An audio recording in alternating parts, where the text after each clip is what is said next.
Yeah, hello and welcome to my today's review of the Fotga DP3000 follow focus. You can see here. To be precise, it's the M1 edition, so it's coming with a standard rod clamp and without hard stops on the focus knob. By the way, there are 3 other editions available. The differences are the M1 and M2 editions are coming with a standard rod clamp, and the M3 and the M4 editions are coming with the more recommended quick release editions.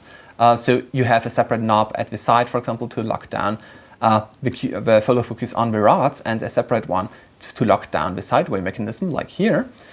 By the way, if you want hard stops, there are the 2 other models, the M2 and M4. With the M4 are recommended because of the QR mechanism. And if you want to have the QR model without the hard stops, just check out the M3, by the way. Really nice too is that it's coming with the optional gears, like the DP502S, which is the bigger model from Fotga. The standard gear is the 43-teethed one, but there is also the option to mount, for example, a 38-teethed one. I don't know if you can see the label here. And also the 65-teethed version is available. I personally recommend to get the 38-teethed one or the standard 43-teethed one. The bigger one is only necessary if you have a very, very long focus throw lens. A good example was, for example, the Industar 61 I already showed within my refurbishment videos, which had a focus throw of about 320 degrees or so. But with more modern glass, or even if you have standard glass, like for example I'm using Yashica ML lenses 24, 35 and 51.7, there I always use the 38 or the 43-teethed edition. Normally I'm using more often the 38-teethed one because I can focus more precise. Really important is the smaller the gear, the more precise you can focus, but you also need to turn more on the knob. So yeah, you need to choose by yourself which lenses you have, or according to the lenses you have. By the way, to get back again a little bit to the hard stops, I highly recommend only hard stops if you are using more modern lenses without hard stops in the lenses. If you don't use such lenses, I highly recommend to use the standard edition, because normally if you're a little bit skilled according to focus pulling, you don't need the hard stops to pull from point A to point B. A good monitor is a better help, and you're more free to shoot, and you can really let it go, and you don't need to think about, hey, where is my hard stop A, where is my hard stop B, is it reset, do I have enough space? And also really important is to know that, for example, if you need to turn more than one time, even with the smallest, even with the biggest gear, you cannot use the hard stops at all. So not that useful, I have to say, and I don't like them, especially with manual lenses. Also really important is that this follow focus is made primarily out of plastic. Only the lower part, so the rod clamp and the sideway adjustable part, they are out of metal. The follow focus itself is 99% out of plastic, 99, whatever. And the problem is also the gears are out of plastic, also the internal gears are out of plastic. And this is a little bit of a problem. There is a little bit of play. You can see it already. It's not that pronounced, I have to say. It's more or less a standard play, like with other cheaper follow focuses. But the problem is you can also not adjust the follow focus, so the play is gone. And also a little bit of a problem is that it's from scratch on, so factory default, it's not greased at all. So there is no drag in there, especially with modern lenses. This is a little bit of a problem because they are not greased by themselves very good, or they have a very inconsistent resistance sometimes. Also a little bit of a problem was with this unit that it squeaked a little bit internally from time to time. Quite annoying, I have to say. And because of a non-dampened gearbox, also the play was a little bit more pronounced, or you recognized it way easier, let's say it that way. And it was a little bit annoying from time to time while shooting. By the way, I modified it, and I will show you this modification in a few seconds. First, I also want to mention You can also move, by the way, this gear to the other side, so you can also use it very close to the body, for example, with low profile Pancake lenses. Also really nice is the fact that you also have a pointer here.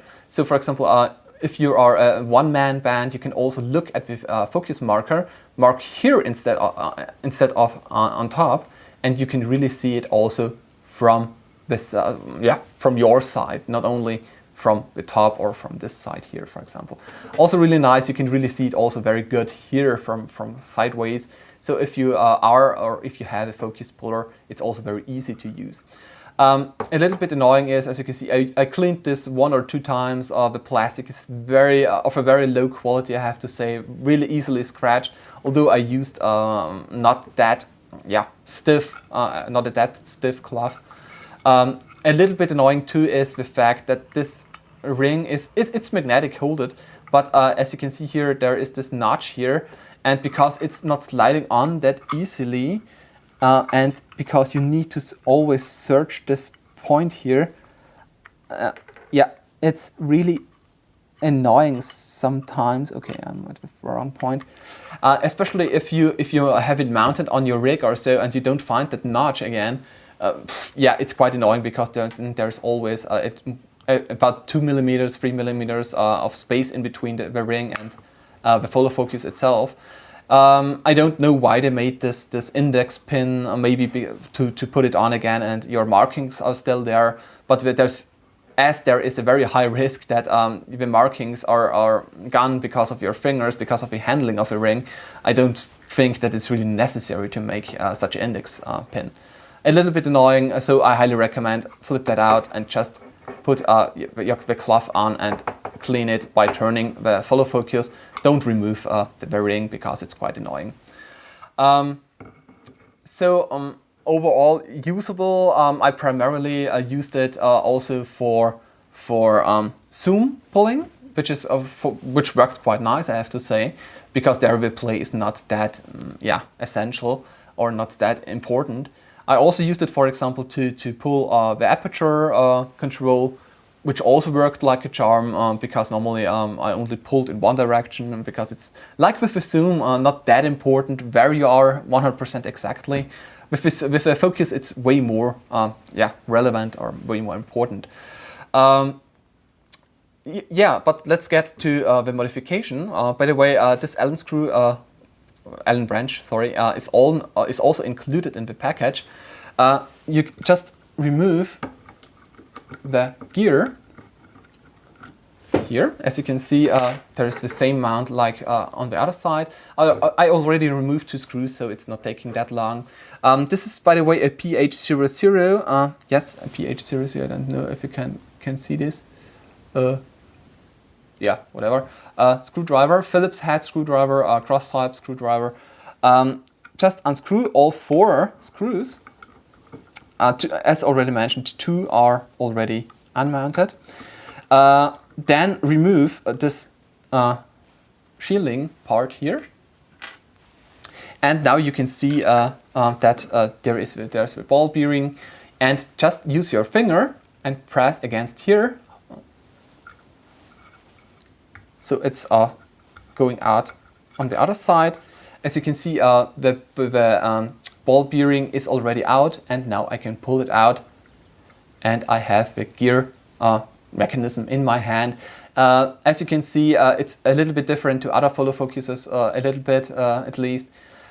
It's not adjustable. I tried it, so it's not possible to remove the play by yourself. But it wasn't greased, and because it squeaked a little bit, I greased it. By the way, I highly recommend to use non-lithium soap-based grease, because otherwise it's dissolving the plastic over time. Just use silicone-based or so, or ask your local hardware dealer for a non-lithium based grease. And it's very nice and very easy. I put a little bit of grease on this gear here, a little bit on the inner gear. Just put it in again. It's very easy. You don't need to look at the direction or so, and you're ready again. And I will not do this again. Just mount the shielding again, mount the gear again, and you're ready to shoot.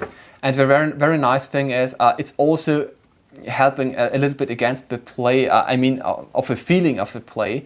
If you're turning very slowly, or let's say if you're changing the direction very slowly, you're not feeling it at all anymore, that there is play. At least with standard greased lenses, with very hard greased lenses, you maybe feel it, you maybe still feel it or recognize it.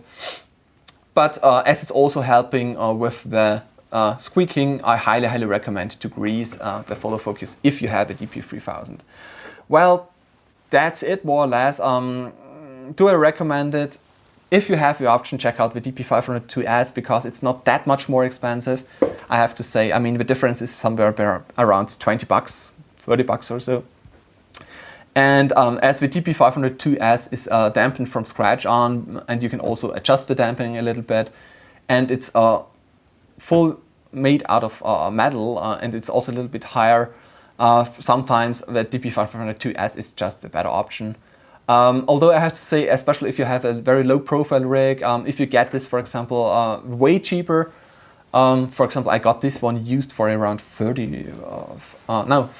euros to be precise, with all the accessories, so with additional gears already. So if you get it very cheap, yeah, it's usable, especially after the modification. Well, that's it more or less. If you have any questions, don't hesitate to ask. I always try to answer any questions. Stay tuned for other videos. There is planned the Aperture VS2 monitor review, the Must HD M501H review, which should also come within the next few weeks. And yeah, that's it. Thanks for watching. Bye.